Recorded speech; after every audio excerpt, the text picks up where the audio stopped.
of lamb. Okay, first thing we've got to do is establish, okay, looking at this saddle that's been sawn through. Whoever sawed this through didn't do a very good job of scraping off the bone dust. Okay, but what we've got to do is first remove the bark, but the important thing is to know which way, because obviously we've got to take the bark off from the head end to the tail end. We've got to work out which end's which. So which end's the head end on a saddle, which is down near the bottom of the back, so it's quite difficult to figure out. How do you think you figure it? Isn't it where the eye of the meat, the perfect eye of the meat is the top, and then the bottom is where... Okay, what's the... Yes, you're right, but where's the perfect eye of the meat being cut away from? Best end. The best end. Okay, so that's where your perfect eye of meat is. So if we have a look at that, got the perfect eye of meat there, and this end, it's a little bit bigger, it's not a perfect circle, starting to get a little bit fatty. And what's this under here? Fillet. The fillet. Is it the thick end of the fillet or the thin end of the fillet? Thick end. Yeah. No, it is the thick end. Where does the fillet join into? The neck. Isn't it the neck? I don't know. It joins into the hip. Okay, and then it tapers. So we've got the thin end of the fillet this end, the thick end of the fillet. So the thick end of the fillet and the slightly less quality eye of meat goes in towards the chump end of the animal. So we know that this is the top. Okay, so removing the bark, same as we did with the best end, I'm going to go underneath the bark as much as I can. Okay, as much as I can, seeing the knife through, because I need all of this fat.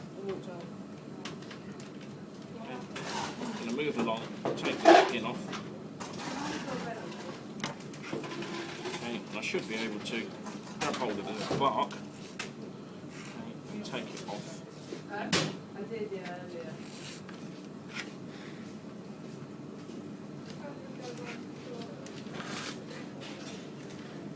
Okay, set in one, it's split, so we're going to go back in, but you can see from the way I'm doing it, okay, the bark's coming off quite easily. This lamb's been out of the fridge for 5 minutes, so it's starting to soften already. It's easier to work with when it's very cold. But what I'm trying my best not to do is go through all the way through the fat, because I want this fat. Unlike the rack of lambs, when you're doing them, you want to trim the fat down to as thin as you can. With this, you'll see why in a minute. But I want to keep as much of the fat intact as I can on this saddle. Okay, so the bark has been removed. Okay, I always do that first because it's easier to do when the animal's colder. So if I was to get rid of the fillet first, then that would it would be sitting out that little bit longer. So now what I'm going to do is remove the fillet. And we're actually, for these, we're not rolling the fillet inside. Okay, we're actually going to keep the fillet for something else, and we're just going to roll the eye of the meat. Okay, but traditionally a noisette would have the fillet rolled into it as well. And if we just strip off the fillet, okay, get rid of all this excess fat and what have you, you'll see that the fillet has a thick end and a thinner end. Okay, all of this, because it's all seams, can pull through your fingers, very easy to trim up with the knife, and we've got a perfect piece of meat. And actually, when we came to roll it, we'll find that one end of the, we've got the thin eye of the meat there, the thicker end there, so I'll put the thin end of the fillet where the thick end of the meat was, and vice versa. Okay, but we're actually going to use that for something else. So what I want to do now is actually take the bone off. And there's two directions. Okay, the first thing I'm going to do is find the ends of the bones and cut down the back of it. Okay, so it's a case of, you can see that I'm almost angling the knife a bit against the back because I don't want to waste any meat, so I'm scraping down the back of that bone. Okay, nothing to stop me from turning the ground. I'm going down there, and I've gone as far as I can until I hit the bone. Okay, and I'm going to do the same this side, down the back of there. All the way down there, and like we said before, on here we've got this little ridge of bone that I'm going to now ease this off, go around. Even if it's not covered. Okay, so I've got this this off the bone now, and what I'm left with is this nice eye of meat, okay, in here with all this fat on the end. Okay. And what I want to do is end up with something that's just a perfectly round eye of meat with the fat all the way around it for my rosettes, whatever it is that you're doing. Okay, So, what I'm going to do first is actually take out this piece of meat. So if I'm careful, I can ease that down there.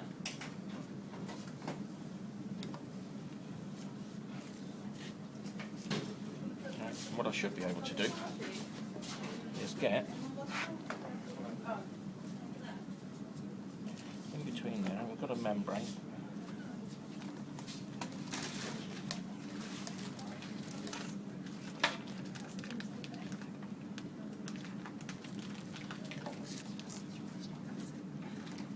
As I can. Okay. I'll take this off. Okay. Now some chefs will only take it there. I generally speaking take it off completely because I find it easier to work with. Okay. So taking off that eye of meat. Now what I want to do, I want to be able to get this fat into the fridge as soon as possible. But I want it a nice even thickness and I don't want any meat on it. So what I'm going to do is carefully go along and remove this part of the animal. Okay, all of this we're going to be able to trim up, and it's going to be beautiful for roasting up, pan roasting, and going into your sauce and things like that. So there's not going to be an awful lot of wastage from here. But what I want to do is get this as thin as I can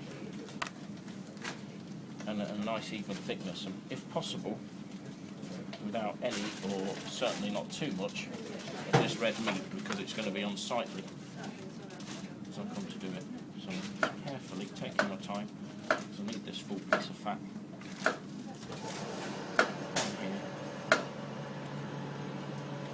I'm easing it off. Only problem is I'm never ever going to get this perfect thickness, even thickness by doing it with a knife. Okay. So as I'm cutting through it,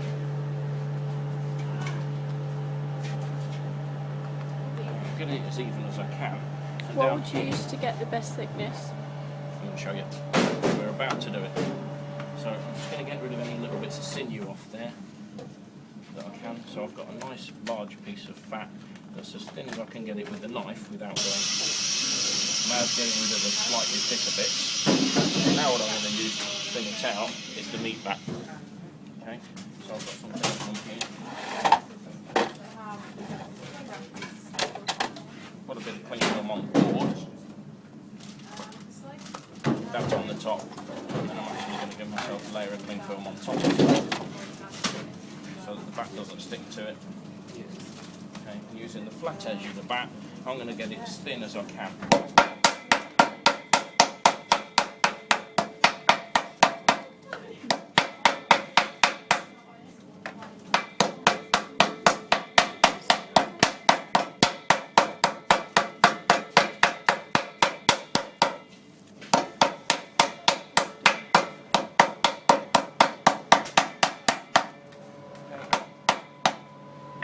Brutal. If your cling film starts to split, make sure you get all of it off.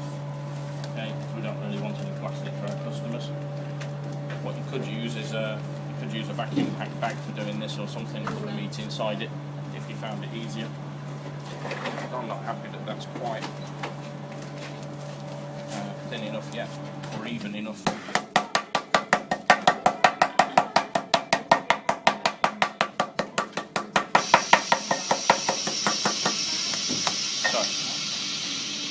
That I'm now happy with. What I'm actually going to do is I'm going to put that back in the fridge on a tray so that it can carry on setting. Chris, can you pop that in the fridge for me? So when it comes to this piece now, what I need to do is trim up all the sinew. So you can use your boning knife. I've actually got a skinning knife that I prefer to use. It's a little bit thinner. And what I want to do is take these membranes off of here. And the easiest way is to start from the middle, get underneath the membrane, and carefully move along. Okay? Try not to do too much at a time. So if you do more than a sort of 1.5 centimetres, you end up wasting loads and loads of meat on the bottom of there. So, but as I'm going, it's like there's a little bit of a cyst in the muscle just there. You sometimes get them, it's just a little calcium build up that we'll be able to get rid of in a second.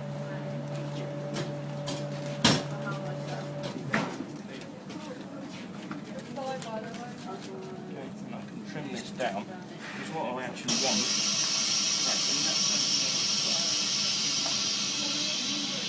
is a perfect eye of meat, as much as I can. Okay. Might have seen I actually cut into that a little bit there with the knife, but I'm not worried about it.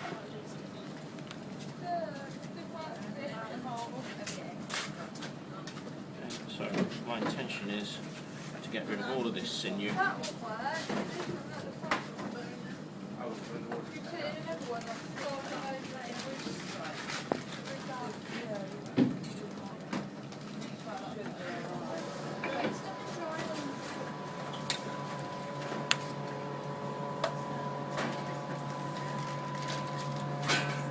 I've just got that little bit of that cyst in there that I want to just dig out.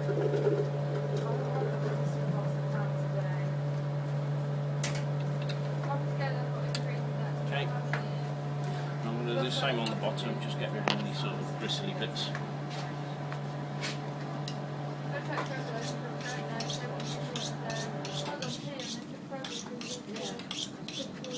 This is where if I was making it for a noisette, I could have a look at this. I see I've got a thinner end there and a thicker end, so I would get my fillet and I'd put the thick to the thin end, and then I would roll that inside here.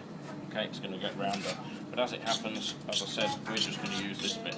Now the important thing when we come to roll it is that I don't want something that resembles a love heart or a horseshoe in the middle of it once it's done. Okay, I'll show you what I mean in a second.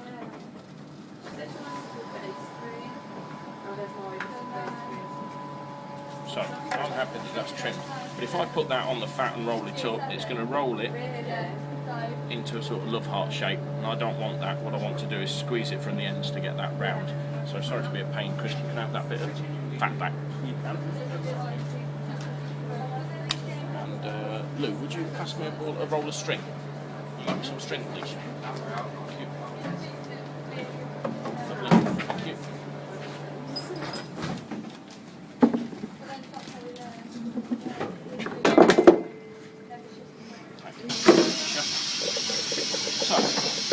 That's been nicely batted out. I can feel with my fingers, I can still feel that it's a little bit thicker along there, so I want this as thin as I can, so touch is probably the best way. Okay, I've already batted it out, so it's as flat as I more or less can get it. Okay, but I'm just feeling it's all the same length. And what I'm actually going to do along this flat edge is just straighten it up. Okay, I'm actually going to put on my piece of lamb, which I'm going to squeeze in. As I said, don't fold it. I'm going to roll it towards me. Now what I want to do is cut it. Okay, but if I roll it and so it's exactly level and cut it just there, I guarantee when you tie it, the fat will only go sort of nearly all the way around and you'll have a little gap that's not. If I roll it round like that, I'm going to, in certain places, I'm going to have a double thick layer of fat. What we've got to try to do is get it as close as we can. And just by experience, it tells me that I want probably about a ½ centimetre overlap. So I'm going to pull that in tight and give myself about a ½ centimetre overlap there. Okay, and hopefully, it's probably nearer a centimetre actually. I'll take a little bit more off. Okay, and now when I tie it, hopefully, I'll get that right. Now, from a full-size saddle like this, we should get 7 rosettes. Okay, so what I'm going to do, I'm going to work out where the edge is, and I'm going to put a notch. The same there. That's the end. So that's where I'm going to trim it afterwards. The first one's a bit of guesswork, so I'm going to hope that it's about like that. And now I need to get another 6, so I'm going to measure these up and try and make sure that I've got 7 equal-sized pieces. Okay, bearing in mind we're going to trim these ends off. Okay. What I now need you to do is to tie it. Okay, so by tying it though, it's very important that the string is absolutely dead centre. It's absolutely dead centre. Okay, in between here, because if it's at the side, when we come to fry the rosette, okay, and the meat starts to shrink, the string will pop off and it will all fall to bits. So make sure your knot is dead centre. So I've got the string in the bowl on the floor. I'm going to do the slip knot. So I'm going to start from the middle, and I'm going to make sure that that string is dead centre in between there. Okay. So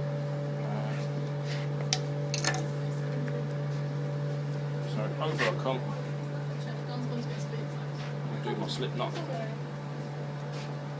If you are unsure about how to do these slip knots, there is a video on the on YouTube as well that I've done for how to tie these knots, so feel free to go and have a look at that.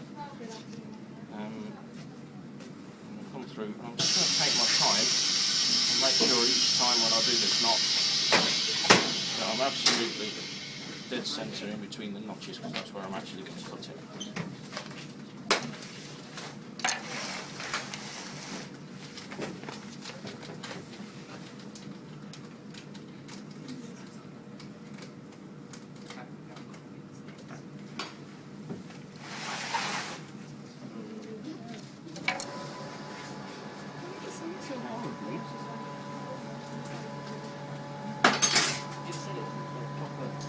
So, as I'm pulling these tight, hopefully this stuff is tightening up well enough that it will, you can actually see where we're doing it, that the fat actually meets in the middle, okay, and it's not overlapping at all. Okay, I've got it somewhere near right. Okay, a little bit of trial and error. Experience is the best thing to actually make sure it works properly.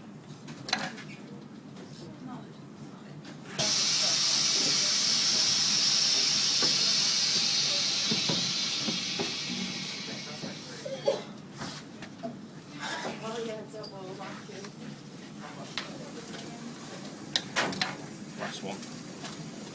And we can cut it into our rosettes. So,